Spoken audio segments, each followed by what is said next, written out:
नमस्कार, आकाशवाणी चंडीगढ़ से प्रादेशिक समाचारों के साथ मैं पंकज धीमान।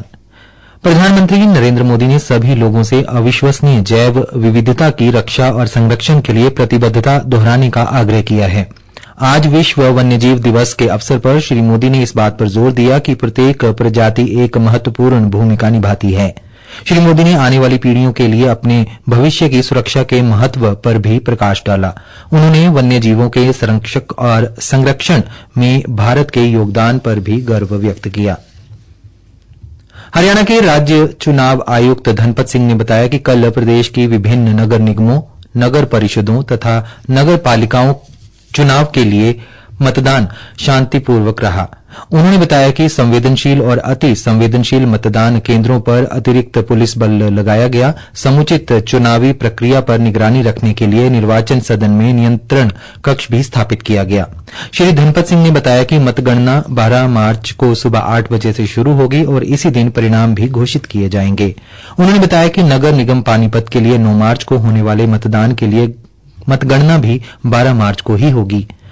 राज्य चुनाव आयुक्त ने बताया कि नगर निगम फरीदाबाद के वार्ड नंबर 36, नगर निगम गुरुग्राम के वार्ड 22, नगर निगम करनाल के वार्ड 8 एवं 11 तथा नगर निगम यमुनानगर के वार्ड 9 के प्रत्याशी बिना मुकाबला चुने गए हैं।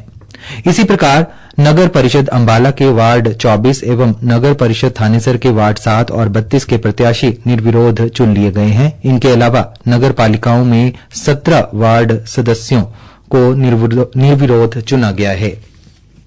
निर्वाचन आयोग ने स्पष्ट किया है कि एक ही नंबर के 2 मतदाता फोटो पहचान पत्र नंबर का अर्थ यह नहीं है कि पहचान पत्र फर्जी है या मतदाता बोगस है।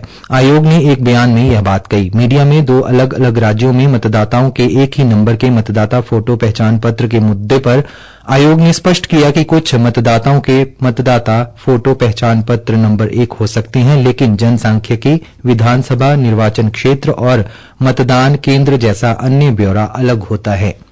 निर्वाचन आयोग ने कहा कि मतदाता जिस राज्य या केंद्र शासित प्रदेश की मतदाता सूची में नामांकित है, वहां वह अपने निर्वाचन क्षेत्र में निर्धारित मतदान केंद्र पर ही वोट डाल सकता है। इसके अलावा मतदाता कहीं और वोट नहीं डाल सकता। आयोग के अनुसार मतदाता सूची के डेटाबेस को एरोनेट प्लेटफॉर्म पर स्थानांतरित करने से पहले विकेंद्रीकृत और मैनुअल व्यवस्था के कारण अलग अलग राज्यों और केंद्र शासित प्रदेशों में कुछ मतदाताओं को एक ही संख्या वाले मतदाता फोटो पहचान पत्र आवंटित हो गए थे।